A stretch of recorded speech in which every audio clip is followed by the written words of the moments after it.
what frightens you, Andy? Well, that's a very good question. And probably the real answer is many things. If I think back to my life, I could say to you, Mike, that the majority of inactivity or perhaps things that I didn't succeed in was caused by fear, and it actually blocks you from doing things. So that's my question to you really, is how do you get over that block? Because fear stops you from doing things. When I think of friends of mine who have been pretty successful in life and who go out there and achieve things, it's because they either don't have fear or they know how to control it. That's great, and thanks for that honesty. Appreciate and respect that. So the first thing that I want to say that the listeners will pick up on is that there's a sense of regret. So when you do something or don't do something, you either feel like a winner or a loser. If you try and you fail, at least you've had a go. But if your fears stop you from having a go, then it takes your power away and you have massive regret or guilt. So that's an issue in itself, regret and guilt. But the other thing that's interesting is when somebody says something to me that they want to do and can't do, or wanted to do and didn't do, or are planning to do but are going to fear to do, I ask them the question, why? So I'll ask you the question, why did you have that lack of belief in yourself, Andy? Well, that is the key question, and it's a question that I honestly can't answer. And that's why I would come to somebody like you to hopefully try and get an answer, because if you know why that occurred, what was the reason for it, presumably you can then treat it, right? Absolutely. Well, a lot of people do have the answer, and when they do, what I'm listening to is that answer, because that's the excuse. It's not true, it's their belief. What they're doing is that's the cause of the limiting belief. That's what's limited them taking the action and stepping up and achieving what they're capable of achieving. Because it's never lack of ability, because we can all do it. Because if somebody else has done it and you do what they did, you will achieve it. But it's lack of belief in yourself. And what I say is, I'm listening to the because. Why didn't you open the bed and breakfast that you wanted to do in your retirement? Why didn't you take the driving test? Why didn't you become a professional singer? Why didn't you do this? Why didn't you do that? And they'll say because. And interestingly enough, because is because. If you were a powerful cause, if you were a confident cause, then you'll do these things. So I would start to then ask you, Andy, in what areas do you have confidence where you have achieved? So tell me some of your achievements where you have displayed your motivation, confidence and intellect.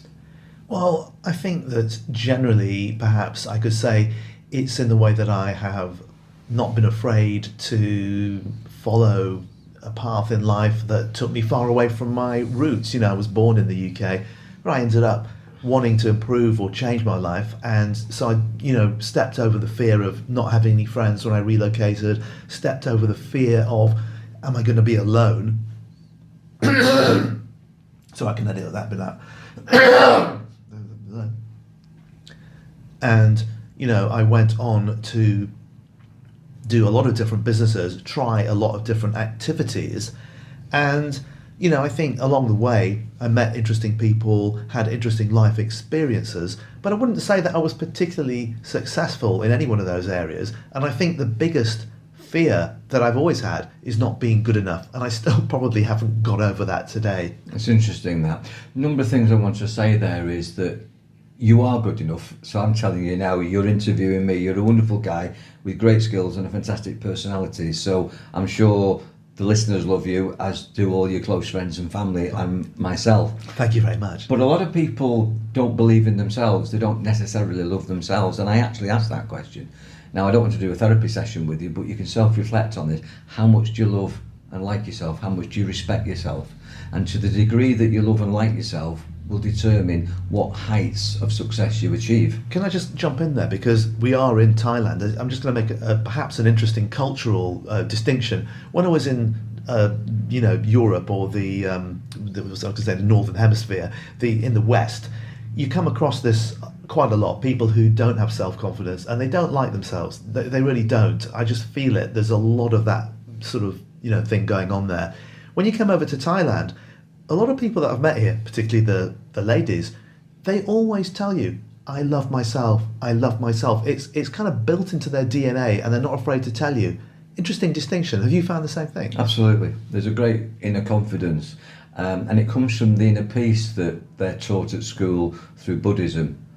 They do a lot of meditation, a lot of mindfulness. They spend a lot of time sitting with themselves, so they get to know themselves. Lots of people are caricatures of who they are, who they're told to be. Let me ask you a question. That's interesting. What do you mean by that? Well, if I said to you that whatever you did next, you couldn't fail, what would you dare to do? Anything, I guess. I could Exactly. jump in and do anything. Well, that is the point. And the thing is that the reason that you don't do these things is because you have failure in your psyche. And where does it come from, though? It comes from possibly people talking down to you and telling you that you can't do this, you can't do that, you'll never achieve this, you'll never achieve that, and you've believed it. It's not true.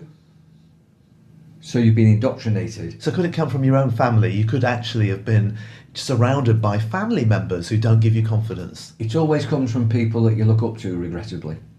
They ask you a question, and this is getting into etymology and words because I'm a wordsmith as a hypnotist. Well, people say they tell you something, they say, do you understand? And the word understand is, do you stand under this?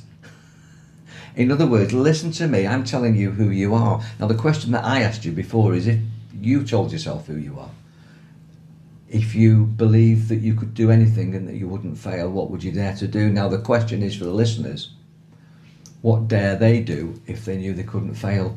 So the thing is, the answer to that, the because of why they won't do it, identifies the self-limiting belief. And all you've simply got to do, by contrast, is turn the I can't do it into I can do it. And this will fail as to I'll do really well at this. And once you change that dialogue for 21 days, you go from being a loser to a winner. The best affirmations are, I can do this goes really well, and have positive expectations and look for the good, because a lot of people are already programmed for failure, because what they do is they look at all their past failures rather than collating their successes. And what I do is I go through somebody's life and I ask them, like I asked you, what are you good at? And you start to refer to yourself based on your successes and not your failures. With you